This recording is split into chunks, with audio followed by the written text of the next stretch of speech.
इस लॉकडाउन में social media पर सबसे ज़्यादा सर्च किया जाने वाला सेलिब्रिटी आज सोनू सूद है। और उसके बाद मुझे लगता है सबसे ज़्यादा सर्च किया जाने वाला प्रोफेशन, सबसे ज़्यादा सर्च किया जाने वाला बिजनेस आज अगर कोई है तो मुझे लगता है वो नेटवर्क मार्केटिंग है, डायरेक्ट सेलिंग है, मल्टी लेवल मार्केटिंग है। आज हम डायरेक्ट सेलिंग के बारे में बात करेंगे, यानी नेटवर्क मार्केटिंग के बारे में बात करेंगे। क्या होता है, इसके प्रॉस एंड कॉन्स क्या हैं और इसमें काम क्या करना पड़ता है, जेन्युइन है या नॉट जेन्युइन है, लीगल है या इलीगल है, सरकार क्या कहती है इसके बारे में, लोग क्या कहते हैं बारे में, अपॉर्चुनिटी है या फेक है, ये सब आज हम बात करने वाले हैं नेटवर्क मार्केटिंग के बारे में। हेलो लीडर्स, मैं Sagar Sinha, motivation speaker, sales trainer and MLM super coach. आज जानते हैं नेटवर्क मार्केटिंग के बारे में। नेटवर्क मार्केटिंग क्या है, आज सवाल ये नहीं है। आज सवाल ये है कि नेटवर्क मार्केटिंग क्यों करना है। पिछले साल मार्च 2020 से अगस्त 2020 तक 1,07,80,000 लोगों को नौकरियां जा चुकी है। और सिर्फ अप्रैल 2021 में, यानी कि सिर्फ एक महीने में 55 लाख से ज्यादा लोगों की नौकरियां जा चुकी है। इसमें से सबसे ज्यादा tourism, travel, hospitality, retail, IT, startups में से लोग गए, नौकरियां गई। इन सेक्टर्स में अगर जॉब गई है तो क्यों गई है? क्योंकि इनके बिजनेसेस ठप हो गए, इनके बिजनेसेस को कस्टमर मिलने बंद हो गए, जिसकी वजह से इनका बिजनेस ठप हुआ। जब बिजनेस ठप हुआ तो ये एम्प्लॉइज को सैलरी कहां से देंगे, बंद करना पड़ा। इससे पहले 2007 से 2009 में फाइनेंशियल क्राइसिस के दौरान भारत में लगभग 50 लाख वेतनभोगी कर्मचारियों की नौकरियां भी गई थी। अच्छा, जरा समझते हैं किन सेक्टर्स में बहुत ज्यादा फर्क नहीं पड़ा लॉकडाउन का। एफएमसीजी और हेल्थ केयर, जो इन सेक्टर्स में नौकरी या बिजनेस कर रहे हैं उनको बहुत ज्यादा फर्क नहीं पड़ा। ये दोनों सेक्टर्स ऐसा है जैसे ये दोनों बेसिकली रिसेशन प्रूफ माने जाते हैं। ये दोनों इंडस्ट्री मार्केट में दो तरीके से अपने प्रोडक्ट को पहुंचाती है। एक मल्टी चैनल मार्केटिंग होता है, दूसरा मल्टी लेवल मार्केटिंग होता है। हम जानते हैं जरा सबसे पहले मल्टी चैनल मार्केटिंग कैसे काम करता है। कैसे काम करता है ये? दरअसल manufacturer, C&F agent, wholesaler, retailer, customer, इस चैनल के थ्रू मैन्युफैक्चरर से कस्टमर तक सामान पहुंचता है। इसी चैनल के जरिए कस्टमर तक सामान मैन्युफैक्चरर के जरिए पहुंचता है चैनल मार्केटिंग में, मल्टी चैनल मार्केटिंग में। क्या आपने कभी कोलगेट मैन्युफैक्चरर से लाते हुए किसी को देखा है? एक एंड कस्टमर के पॉइंट ऑफ व्यू से अगर देखा जाए तो इस चैनल में कस्टमर को छोड़ के सभी पैसा कमाते हैं, और वो भी सिर्फ और सिर्फ प्रोडक्ट को मूव करके। वैसे देखा जाए तो ये सबसे इंपॉर्टेंट इस चेन में दो लोग हैं, एक तो मैन्युफैक्चरर, दूसरा कस्टमर। क्योंकि मैन्युफैक्चरर सामान को बनाता है और कस्टमर सामान को कंज्यूम करता है। इन बीच वालों का रोल तो सिर्फ इतना है कि ये सामान को मैन्युफैक्चरर से कंज्यूमर तक पहुंचाते हैं। ये बीच का पैसा इतना बड़ा है, शायद आपको सुनकर आपके पैर की जमीन खिसक जाए। एग्जांपल समझाता हूं। एक 100 रुपए का टूथपेस्ट अगर 20 रुपए का मैन्युफैक्चरर बनाता है तो सभी बीच वालों का कमीशन ऐड करके ये 100 रुपए का हो जाता है। यानी कि इसका 80% पैसा बीच वालों में बढ़ जाता है और उसकी पूरी कीमत कस्टमर को देनी पड़ती है। यानी कस्टमर के पैसे से ही चैनल के सभी लोग अमीर होते हैं, मगर कस्टमर कभी अमीर नहीं होता।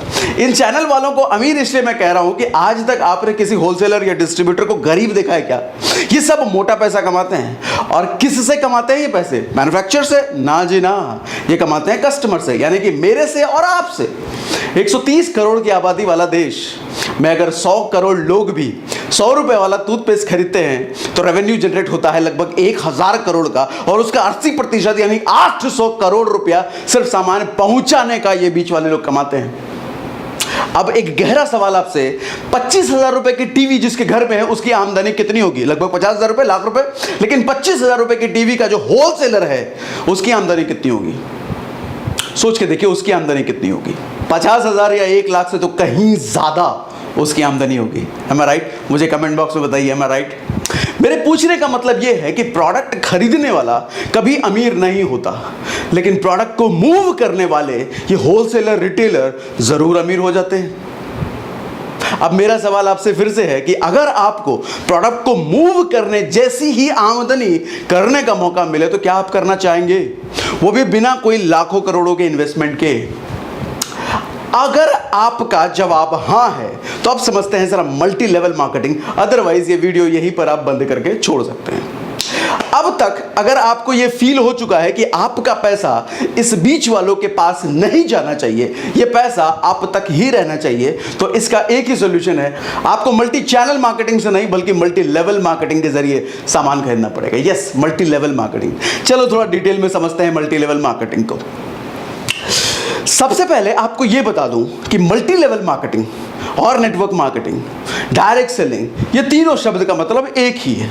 सो कंफ्यूज ना होना, ये तीनों शब्द एक ही हैं। अब प्रोडक्ट को मैन्युफैक्चरर से कंज्यूमर तक पहुंचाने की जिम्मेदारी कंज्यूमर की ही होती है, जिसकी वजह से सबसे बड़ा पैसा चैनल पार्टनर्स के बीच बढ़ता था, वो अब कस्टमर यानी हमारे और आपको कमाने का मौका मिल जाता है, वो भी बिना किसी इन्वेस्टमेंट के। अब आप सोच रहे होंगे प्रोडक्ट मूवमेंट के लिए तो बहुत बड़े इंफ्रा की जरूरत पड़ेगी ना, जैसे warehouse, accounting, employ management, offices वगैरह वगैरह वगैरह। डोंट वरी, ये सारी चीज आपके और हमारे लिए नेटवर्क मार्केटिंग कंपनी मैनेज करती है, हमें करने की जरूरत नहीं होती, हमें ये करने की बिल्कुल भी जरूरत नहीं होती। अब आप मुझसे पूछेंगे कि इसमें करना क्या होता है, तो आपको एक स्टोरी के जरिए मैं आपको समझाना चाहता हूं इसमें काम क्या करना होता है। दरअसल मैं जिस जगह पे भी रहता हूं ना, यहां पे लगभग 8 साल पहले मैं शिफ्ट हुआ था, और उस वक्त जब मैं शिफ्ट हुआ था तो मुझे अपने गाड़ी की सर्विस करानी थी। तो मैंने अपने पड़ोसी से पूछा था, भैया गाड़ी की सर्विस करानी है, आसपास कोई ढंग का है क्या? तो पड़ोसी एकदम से ऐसे एक्साइटेड हो गया जैसे उसका खुद का सर्विस सेंटर हो और वो उसके लिए मैं कस्टमर मिल गया। तो इस तरीके से वो मुझे बताना शुरू किया कि यहाँ से ऐसे जाओगे, लेफ्ट लोगे, राइट लोगे, तो वहाँ पे एक झोपड़ी सी चीज सर्विस सेंटर है, उस झोपड़ी में चले जाना, वहाँ सर्विस बहुत अच्छा होता है। मैंने कहा झोपड़ी में सर्विस सेंटर, ये क्या बात कर रहा है ये? तो मैंने ताज्जुब से पूछा उससे, उसने कहा घबराओ मत, वो देखने का झोपड़ी है, लेकिन सर्विस सेंटर में जो काम होता है ना, वो लोग जो काम करते हैं, दिल खुश हो जाएगा। तो उसकी बात तो सुन करके मैं गया सर्विस सेंटर, वहाँ पे सर्विस कराया, और ट्रस्ट में जब नेक्स्ट डे मैं अपनी गाड़ी की डिलीवरी लेने पे वहाँ गया तो सच में दिल खुश हो गया। गाड़ी की सफाई वफाई, धुलाई वुलाई उन्होंने फ्री में करके दिया। तो अब इतनी अच्छी सर्विस जब मैंने उसकी देखी, कल को मुझसे भी जब कोई पूछता था कि गाड़ी की सर्विस करानी है, तो मैं भी उसी की तरह एक्साइटेड होकर के उसको वहां पे भेजता था। आज 8 साल बाद उस सर्विस सेंटर की सिचुएशन क्या है मालूम है? आज 8 साल बाद वो सर्विस सेंटर बड़ा सा शोरूम, बड़ा सा गराज में तब्दील हो गया है, बहुत बड़ा। कैसे हुआ ये? उसने कोई 1 रुपए का एडवर्टीजमेंट नहीं किया, किसी सेलिब्रिटी को हायर नहीं किया, किसी तरह का कोई न्यूज़पेपर में ऐड नहीं दिया। कैसे हुआ ये हुआ mouth to mouth publicity. Yes, जैसे आपने उबर, ओला, जियो का शुरुआत में कोई एडवर्टीजमेंट देखा था क्या? बिल्कुल भी नहीं। उबर जब आई थी तो क्या करती थी वो? आप आओ राइड लो, आपको राइड अच्छी लगी, 3 लोगों को रेफर करो, चौथी राइड में आपको फ्री दूंगा। ओला ने भी इसी स्ट्रैटेजी पर काम किया। जियो आई क्या, किस स्ट्रैटेजी पर काम किया? सिम लो, मैं आपको फ्री दे रहा हूं, सब कुछ फ्री, डेटा वेटा सब फ्री। अब जब सब फ्री मिल रहा है, आदमी को एक्सपीरियंस इतना अच्छा मिल रहा है, वो मजबूर हो जाता है दूसरों को रिकमेंड करने पर। ये रिकमेंडेशन का खेल, ये माउथ टू माउथ पब्लिसिटी का खेल जियो, ओला, उबर जैसी कंपनियों को बिलियनियर बना सकता है। तो आपको नहीं लगता नेटवर्क मार्केटिंग वाले, ये रिकमेंड करने वाले बिलियनियर बन सकते हैं? In fact there are so many billionaires, there are so many millionaires in the world। बहुत सारे ऐसे मिलेनियर आज नेटवर्क मार्केटिंग के जरिए बन चुके हैं।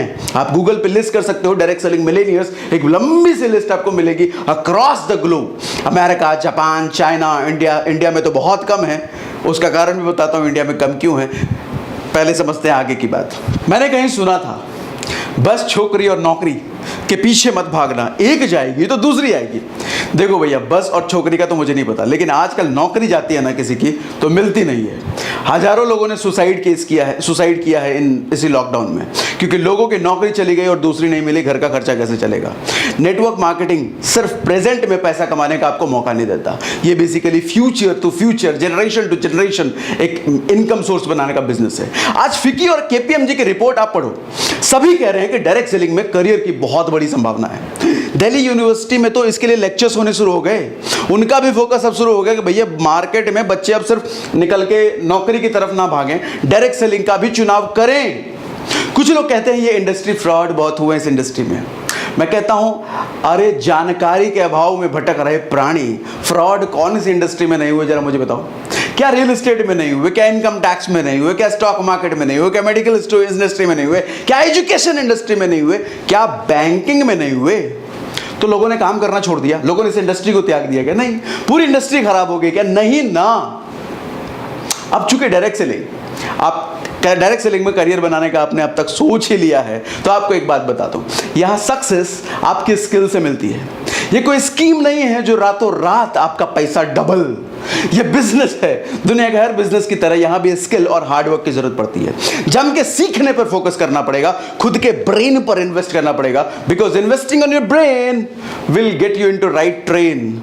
थोड़ा दिमाग लगाना, लेकिन अपलाइन के ज्यादा सुनना होता है इस बिजनेस में, जल्दी कामयाब हो जाओगे। डायरेक्ट सेलिंग का ये वीडियो हमारा कैसा लगा आपको कमेंट बॉक्स में मुझे जरूर बताना। इसके बारे में कुछ भी सवाल हो, कुछ भी कंसर्न हो तो मुझसे पूछना जरूर। मैं कोशिश करूंगा नेक्स्ट वीडियो में ही आपको उस सवाल का आंसर दे पाऊं।